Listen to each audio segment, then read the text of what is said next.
Hello, j'espère que vous allez bien. Si je vous dis le mot Titanic, il y a fort à parier que vous pensiez au blockbuster Titanic du réalisateur James Cameron sorti au cinéma en 1997. Pourtant, la véritable histoire du Titanic est très éloignée de la romance que vivent Jack et Rose dans le film hollywoodien. Aujourd'hui, pour commémorer la disparition il y a 111 ans du Titanic, je vous raconte son histoire. Asseyez-vous confortablement. Oubliez tout ce que vous pensez savoir sur le navire réputé comme insubmersible et n'oubliez pas de liker cette vidéo. Et c'est parti!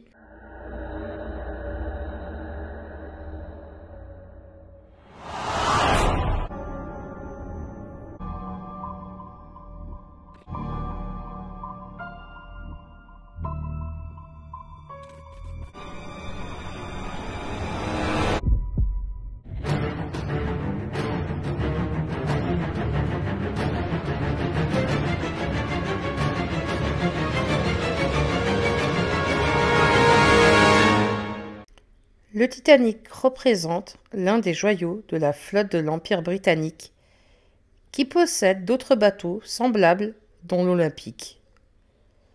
À l'époque, l'Empire britannique, que l'on surnomme aussi l'Empire sur lequel le soleil ne se couche jamais, est un pionnier dans le domaine naval. C'est tout à fait logique, puisque la Grande-Bretagne est un ensemble d'îles cernées par les flots. La navigation et donc par conséquent l'art du chantier naval est une discipline toute britannique. À cette époque, les traversées transatlantiques ne se font que par la mer. Il n'est pas rare pour un Européen de traverser au moins une fois l'océan Atlantique sur l'un de ces navires anglais. Mais la concurrence entre les différentes compagnies maritimes fait rage. Et la White Star Line décide qu'il est temps pour elle de retrouver son rôle de leader. Le directeur de la White Star Line signe alors un contrat de construction pour fabriquer 3 paquebots somptueux dont le Titanic. La conception du Titanic, sans pour autant rentrer dans les détails techniques, est une merveille d'ingénierie, de modernité et d'élégance. En théorie, le navire est insubmersible, puisqu'il possède des compartiments complètement séparés et indépendants, ce qui lui permet de rester à flot, et ce, dans n'importe quelle circonstance. C'est en tout cas comme cela que le Titanic a été pensé, rêvé, dessiné, conçu et livré. Le voyage inaugural du Titanic est prévu le 10 avril 1912, au départ de Southampton, dans le sud de l'Angleterre. C'est au capitaine Smith, le doyen des commandants de la White Star Line, qu'est confiée la tâche d'acheminer le navire de l'Europe jusqu'au Nouveau Monde. Tous les dirigeants de la White Star Line ont une confiance absolue dans les compétences du capitaine Smith. Ce dernier a une carrière absolument exemplaire. Aucun incident n'est venu assombrir le tableau immaculé de ses exploits et succès. La première traversée du Titanic depuis l'Angleterre jusqu'à New York devait être en quelque sorte un cadeau d'adieu avant le départ à la retraite de Smith. Le capitaine devait en effet quitter la White Star Line après cette traversée inaugurable. Dans la matinée du mercredi 10 avril 1912, c'est sous un ciel bleu illuminé d'un soleil printanier que les passagers et les membres d'équipage embarquent à bord du Titanic. La société britannique tout entière est représentée par les passagers prêts à monter à bord. On distingue au sein de cette foule des migrants irlandais, écossais ou anglais à la recherche d'une vie meilleure aux États-Unis. On observe aussi la classe moyenne, avec les passagers de seconde qui se rendent aux Amériques pour faire du tourisme ou bien encore voir la famille. Enfin, s'y trouve toute la bonne société britannique, celle qui voyage en première classe. Eux vont vers l'ouest pour des raisons touristiques, professionnelles ou sociales. À midi, alors que le soleil britannique est au zénith, le Titanic quitte son quai finalement prêt à fondre les flots de cet océan qui sépare l'ancien monde du nouveau. Il y a évidemment une foule compacte venue acclamer et souhaiter bon voyage aux passagers du Titanic. Le port de Southampton est donc bondé et les mouchoirs blancs s'agitent dans un sens comme dans l'autre. Pourtant, un incident considéré comme un présage funeste va avoir lieu.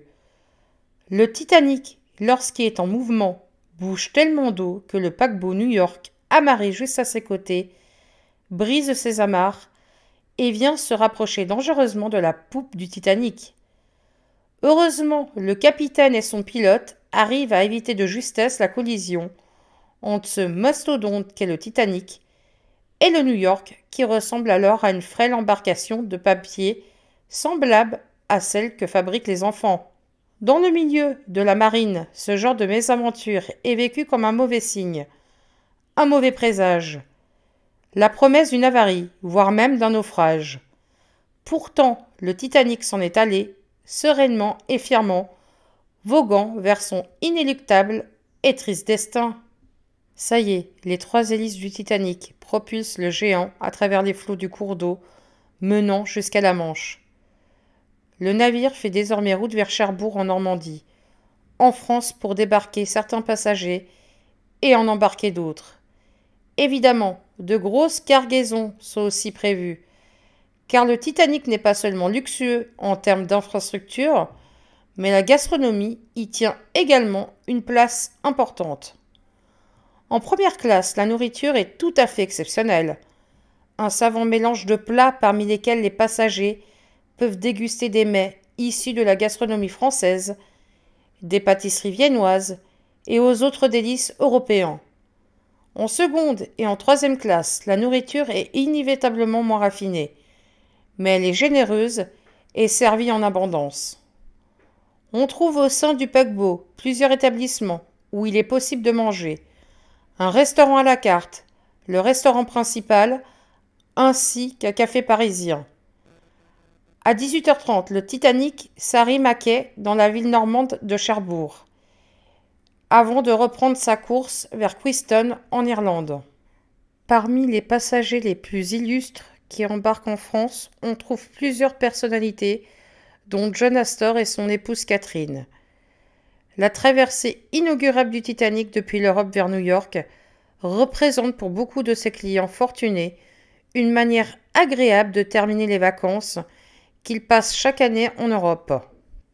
Le 11 avril, après que le Titanic a fait une brève escale sur les côtes irlandaises, le vaisseau largue définitivement les amarres et prend le cap vers l'ouest, en direction des côtes nord-américaines. Au moment où le Titanic part, on dénombre 322 passagers de première classe, 277 passagers de seconde classe et 709 passagers de troisième classe. À ces passagers viennent s'ajouter 898 membres d'équipage. Le Titanic héberge donc dans ses entrailles 2206 hommes, femmes et enfants. À 13h30, le Titanic lève l'ancre et démarre sa traversée transatlantique en direction de New York. La navigation en pleine mer devait durer 6 jours. Le chef cuisinier et sa brigade ont prévu des menus en conséquence.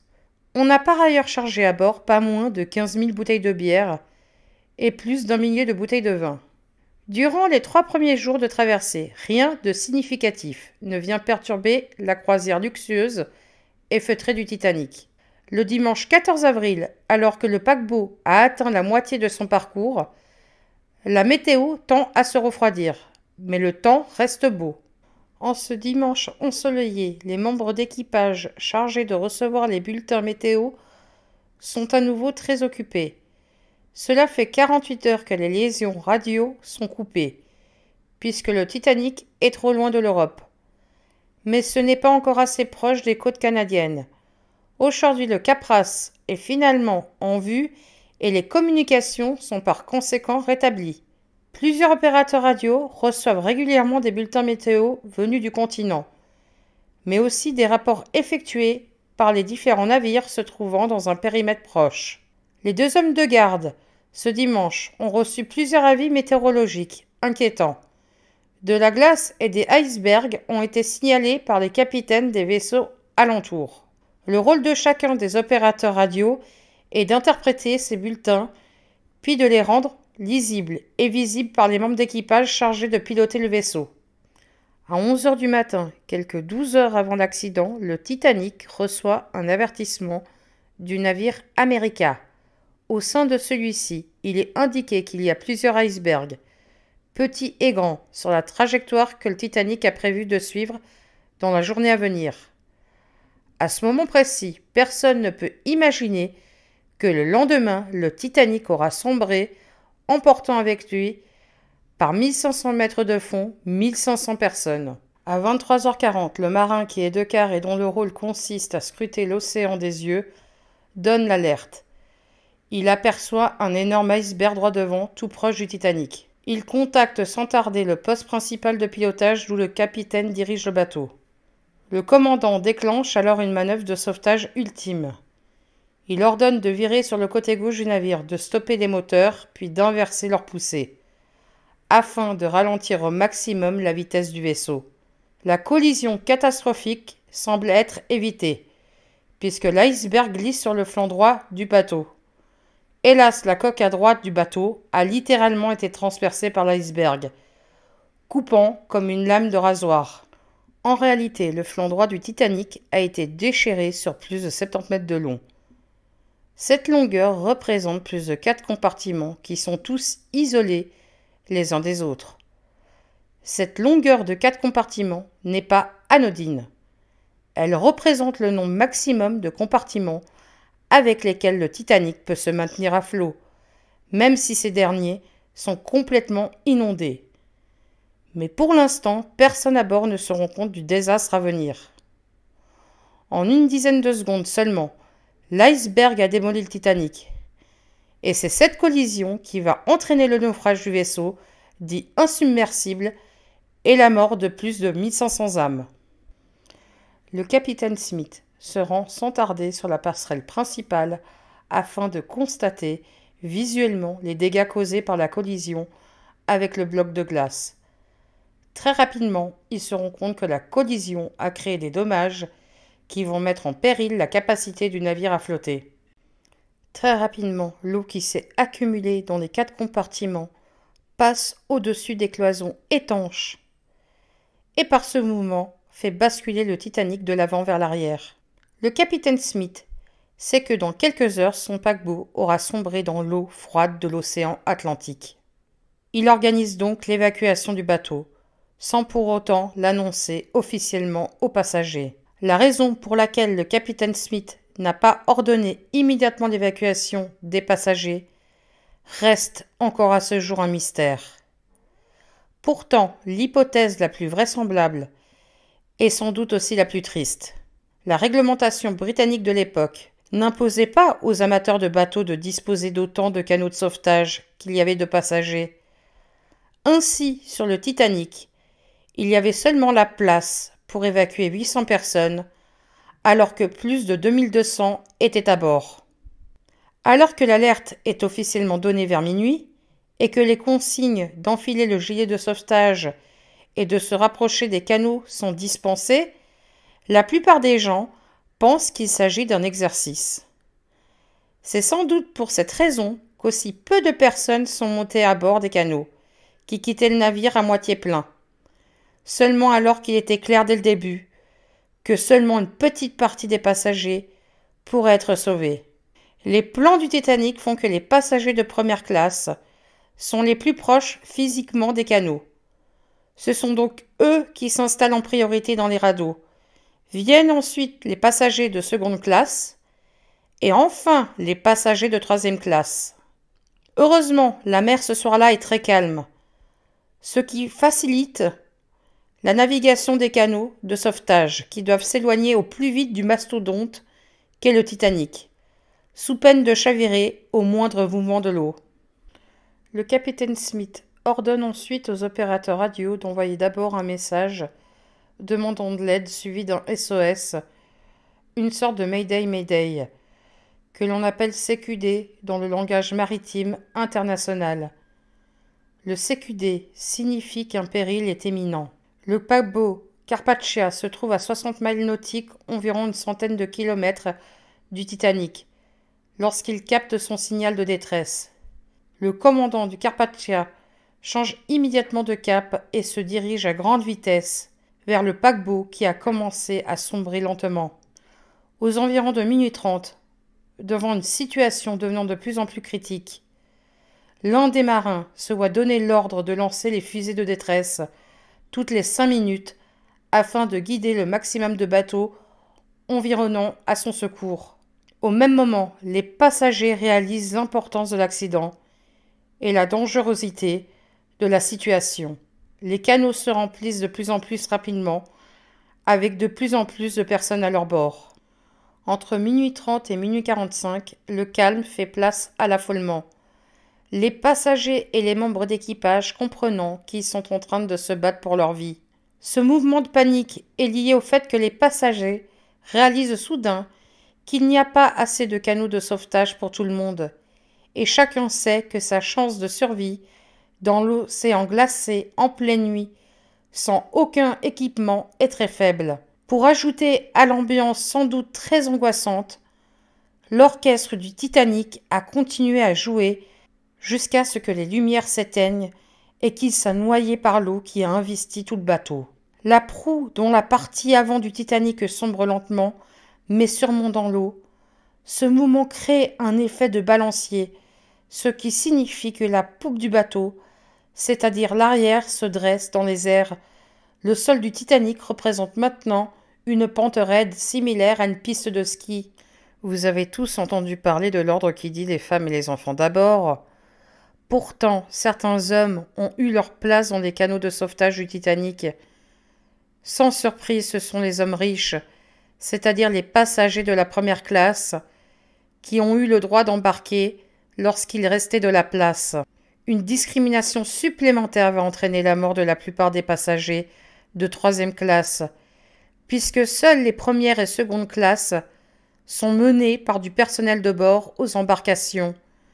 Les passagers de troisième classe, eux, doivent trouver seuls leur chemin, à bord d'un navire qu'ils connaissent peu, dans une situation très angoissante et un environnement devenu hostile à cause de la montée des eaux et des bruits qui provenant des entrailles du vaisseau.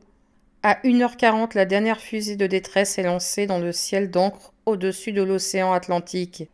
15 minutes plus tard, c'est le dernier canot de sauvetage qui prend la mer. Cette fois-ci, plein à ras-bord de passagers paniqués. À 2h10, soit 2h30 après la collision, le capitaine Smith ordonne à ses hommes de sauver leur peau. C'est le chacun pour soi qui est déclaré. Les marins ne sont plus considérés comme des marins, mais comme de simples êtres humains qui doivent s'en sortir. À 2h15, alors que le Titanic est en train de sombrer et que quelques secondes seulement séparent les hommes d'une mort certaine, l'orchestre du Titanic entame l'hymne « Plus près de toi, mon Dieu », ce qui signifie habituellement que la mort va frapper incessamment sous peu. La proue du bateau forme désormais un angle de 90 degrés avec la surface de l'océan et dans un bruit de craquement épouvantable, la cheminée s'abat sur l'eau, tuant par la même occasion plusieurs personnes réfugiées dans des canaux situés juste en dessous. En quelques secondes, le Titanic a coulé. On ne voit strictement plus rien à la surface, et rien ne laisse présager du sort des gens qui sont restés bloqués à l'intérieur. Lorsque la passerelle est submergée par les eaux noires de l'océan Atlantique, 1500 personnes se trouvent encore à bord du Titanic. Les survivants assistent, depuis leur embarcation de fortune, à la mort certaine des 1500 personnes bloquées à l'intérieur du navire qui coule. Une fois le choc passé et le silence revenu, il n'y a plus rien à faire, hormis s'armer de patience et attendre l'arrivée des secours. À 3h30, le Carpathia apparaît enfin sur la ligne d'horizon. 1 heure plus tard, le navire, ce sauveteur prodigue, arrive sur les lieux de la tragédie. Au petit matin, alors que le soleil s'est levé sur un océan Atlantique calme et majestueux, le Carpathia a accueilli à son bord 705 rescapés de la plus grosse catastrophe maritime jamais survenue jusque-là. 1500 personnes environ ont perdu la vie dans le naufrage du Titanic, navire réputé insubmersible. Une commission d'enquête a bien sûr été créée pour faire la lumière sur les événements qui ont noué le destin du Titanic et des gens qui ont péri à son bord. Le 1er septembre 1985, l'épave du Titanic est enfin localisée. Il aura donc fallu 73 ans pour que l'épave du Titanic soit finalement découverte. Faudra-t-il autant de temps pour que l'épave du Boeing 777 de la Malaysia Airlines, le MH370, soit découverte à son tour? Si l'histoire de cet avion mystérieusement disparu vous intéresse, Cana Disparition va bientôt en parler sur sa chaîne avec des éléments nouveaux. Je vous mettrai le lien de sa chaîne en barre de description. Voilà, cette vidéo se termine gentiment. J'espère qu'elle vous a plu. Moi, je vous souhaite une bonne soirée et un bon week-end. Et je vous dis à la prochaine. Bye bye!